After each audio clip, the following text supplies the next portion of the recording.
آج ہم سیکھیں گے نجات، ابدی زندگی اور نجات کا طریقہ۔ انسان کی بنائی ہوئی کشتی خدا کے بنائے ہوئے جہاز سے مختلف ہے۔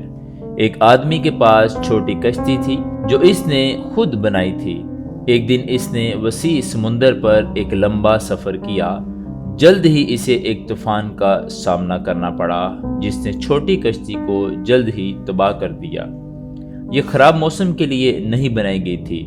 زندگی سے مایوس ہو کر اور بچاؤ کی تلاش میں آدمی کو یہ دیکھ کر بہت خوشی ہوئی کہ ایک بڑا جہاز اس کی مدد کے لیے آیا، جہاں اسے ایک کمبل، ایک گرم مشروب اور کھانے کی بہت کچھ دیا گیا۔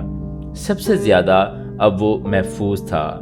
اس سے اب کوئی فرق نہیں پڑتا کہ مستقبل میں اگر کوئی بھی طوفان آئے، تاہم فرض کریں کہ بڑے جہاز کی آمد کے چند ہی لمحوں کے بعد ایک چھوٹی نازک کشتی کے ساتھ ایک شخص اس کو بچانے کی پیشکش کرے۔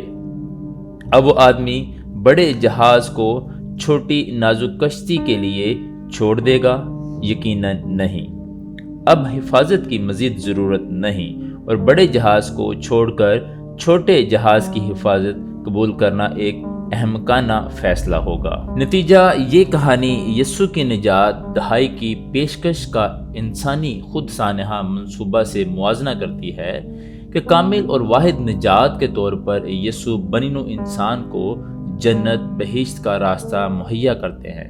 یسوع ایک بہت بڑے اور محفوظ جہاز کی نمائندگی کرتے ہیں جو ہر طوفان کا مقابلہ کرنے کے قابل ہیں، جس کے خلاف انسان کے تمام کوششیں بالآخرت ناکام ہو جائیں گی۔